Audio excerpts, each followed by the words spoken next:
Hi everyone, this is Julie Bean with Beadaholic, and I'm going to teach you how to make a spiral decorative head pin.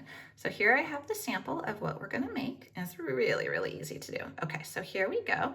There is our head pin. So you see that it's got that pretty little spiral on it. We put some beads on it, and now we can make a simple wire loop or a wrapped wire loop after it to turn it into a working functional jewelry component.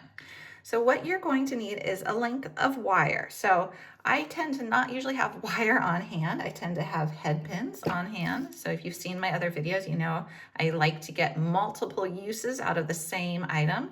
So I'm just going to cut the head off of a regular head pin. And this is 22 gauge. Okay, so now I'm going to take my wire looping pliers and I'm going to go, you look at the nose of them. So if you go towards the back, it's going to be a lot larger loop.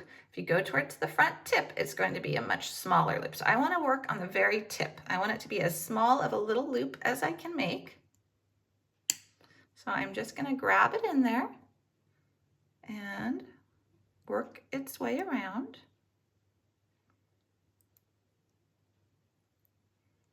That is now going to be the center of my spiral.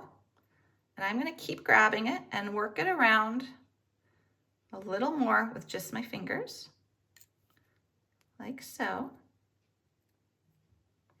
Okay, and then I'm going to pull that off.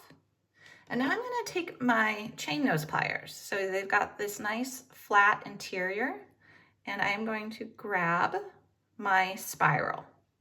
So I'm going to grab it, if you look closely, I'm grabbing it where it's already overlapped right here, not up here where it hasn't overlapped yet. So I'm just going to grab it, and I'm just going to carefully push. And now I'm going to rotate. So more is now in my plier jaws, and rotate, and rotate. And you could do this with a cut piece of wire as well. And you could do it with a lot longer piece of wire and you can make an even larger spiral. But I'm just very slowly bending it and rotating it.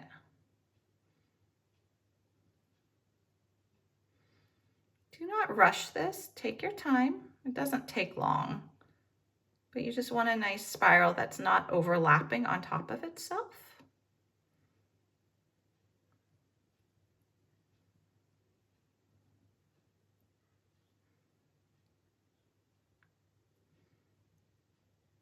Almost to where I'm happy with it.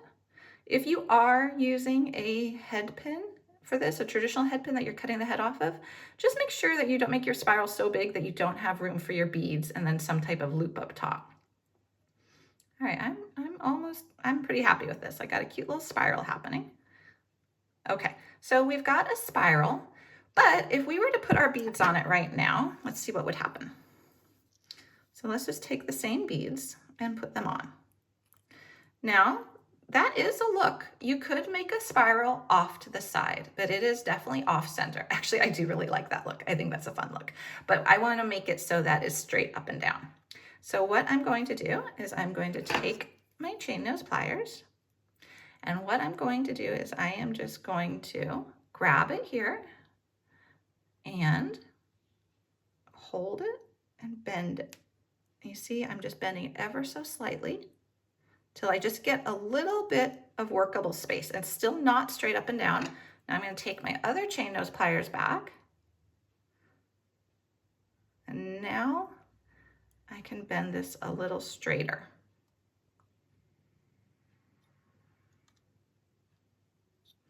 Okay, now let's see what happens when we put our beads on it.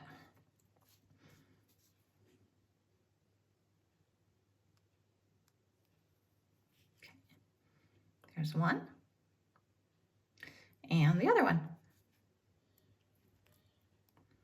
Okay, there we go. So we made a really quick and easy little spiral head pin, and the beads are definitely not falling off, but it's just a little decorative element to add to your design.